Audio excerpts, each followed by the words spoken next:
आपका दिमाग आपके घर में, परिवार और बच्चों में व्यस्त है। अगर ऐसा है तो आपकी आराधना आपको सुनाई दे सकती है, आपके पड़ोसी को सुनाई दे सकती है, लेकिन खुदा को सुनाई नहीं दे सकती, क्योंकि परमेश्वर दिलों को और गुर्दों को जांचने वाला परमेश्वर है। आमीन, हालेलुया।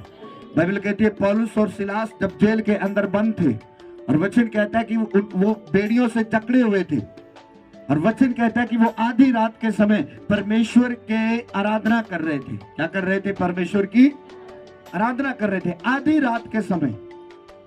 हालेलुया। कौन से समय बोलो?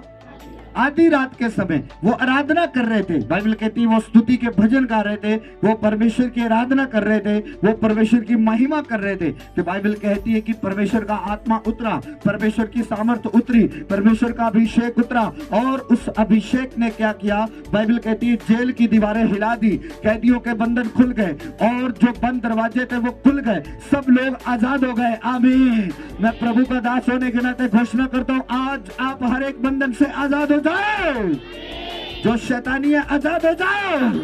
वही आत्मा आज उतरे जो आराधना के समय उतरा था पौलुस और सिलास के ऊपर। मैं खुदावंत के नाम से प्रोफेटिक देता हूं, आपके ऊपर भी उतरे, आपके बच्चों के ऊपर भी उतरे, आपके परिवार के ऊपर भी उतरे, और आप आजाद हो जाओ यीशु मसीह के नाम में, क्योंकि आराधना करने से छुटकारा है। हालेलुया। क्या करने से छुटकारा है? बोलो, आराधना करने से, मसीह बनने से नहीं, बपतिस्मा लेने से नहीं, घर बैठे से नहीं, आराधना करने में छुटकारा है। हालेलुया। जैसे जैसे आप आराधना में बढ़ते जाएंगे वैसे वैसे आपकी ब्लेसिंग बढ़ती जाएगी, जैसे जैसे आप आराधना में बढ़ते जाएंगे वैसे वैसे आपकी बरकतें, आशीषें बढ़ती जाएंगी, जैसे जैसे आप आराधना में बढ़ते जाएंगे आपके शरीर बिल्कुल चंगे होते जाएंगे, क्योंकि बाइबल का नियम है आराधना में छुटकारा है। इसलिए हम एक गीत गाते थे, आराधना में छुटकारा, आराधना में चंगाई है। हालेलुया। आराधना में चंगाई और आराधना में छुटकारा है। आराधना करने से पौलुस और सिलास क्या कर रहे थे आधी रात के समय? आराधना। बोलो, क्या कर रहे थे? आराधना, वर्शिप कर रहे थे एक मन होके। और बाइबल में कहती है स्वर्ग में लाखों हजारों करोड़ों स्वर्गदूत हैं जो हमेशा एक ही बात बोलते हैं, पवित्र पवित्र सेनाओं के यहोवा तेरी आराधना हो। हालेलुया। वो एक ही बात बोलते हैं, उनको कोई और नहीं, उनके कोई पेट दर्द नहीं, कोई रसौली नहीं, उनको टीबी नहीं, शुगर नहीं, कुछ नहीं, केवल आराधना। होली होली होली, पवित्र पवित्र पवित्र पवित्र कह के वो आराधना करते हैं। हालेलुया। और सोचो वो निरोग है। वो क्या है? निरोगी है, कोई बीमारी नहीं उनको। कारण क्या है? आराधना। हालेलुया। आज लोग आराधना के टाइम को मिस कर देते है ना। कुछ लोग अकेला वचन सुनने के लिए आते हैं, वो सोचते कि हम अकेला वचन सुनेंगे, सुन के चले जाएंगे, आराधना नहीं करेंगे। कुछ लोग प्रार्थना करवाने के लिए आते हैं कि हम बीमार हैं, प्रार्थना करवा के चले जाएंगे, आराधना नहीं करेंगे, वचन नहीं सुनेंगे, क्योंकि मुझे बहुत ज्ञान है, मैं बहुत बाइबल पढ़ता हूँ, मैं बहुत ज्यादा प्रेयर करता हूँ। नेवर, कुछ भी करते हो आप। हालेलुया।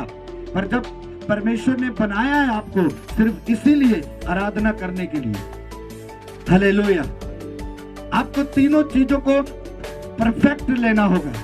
जब आप सब्जी बनाते हैं उसमें दाल, मिर्च, नमक कितना कुछ डालते हैं, तभी तो जाके टेस्ट बनती है। अगर उसमें एक चीज आप ना डालो तो क्या टेस्ट बनेगी? हालेलुया।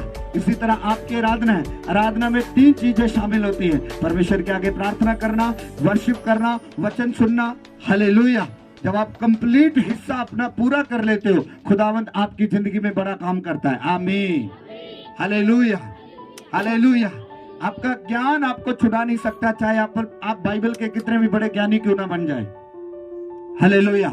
दुनिया में ज्ञान बहुत है लोगों के पास बाइबल का, लेकिन फिर भी वो शैतान के बंधन में पड़े हैं, बीमारी के बंधन में पड़े हैं। वो होली स्पिरिट के बिना ज्ञान को बांटते हैं, और होली स्पिरिट के बिना बांटा गया ज्ञान कभी बेदारी नहीं लेके आता, कभी चंगाई नहीं लेके आता, कभी छुटकारा नहीं लेके आता। हालेलुया। वो एक एक बाइबल का वचन आपको बिना याद किए बता सकते हैं, लेकिन पवित्र आत्मा के बिना।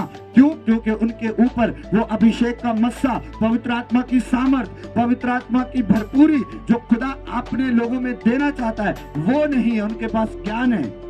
हालेलुया।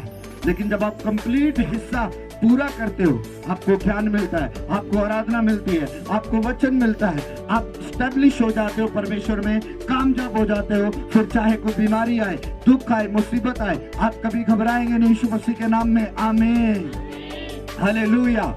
क्योंकि आपको मालूम है मेरा परमेश्वर सबसे बड़ा महान परमेश्वर है, जिसने धरती, आकाश और सूरज को बनाया, तारे, चंद्रमा को बनाया। वो परमेश्वर मेरी बीमारी को दूर कर सकता है। मेरी बीमारी बड़ी नहीं है, मेरा परमेश्वर बड़ा है। आमीन, हालेलुया। बैठ जाओ, हालेलुया।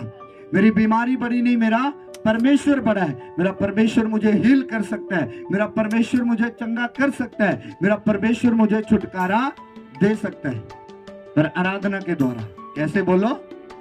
आराधना के द्वारा। हालेलुया। इसलिए आराधना करना बहुत जरूरी है। अगर आपने आराधना नहीं करी, आपने एक हिस्सा खो दिया, तो आप सोच लो कि आपकी चंगाई अधूरी है। हालेलुया। आपका छुटकारा अधूरा है, आपकी चंगाई अधूरी है।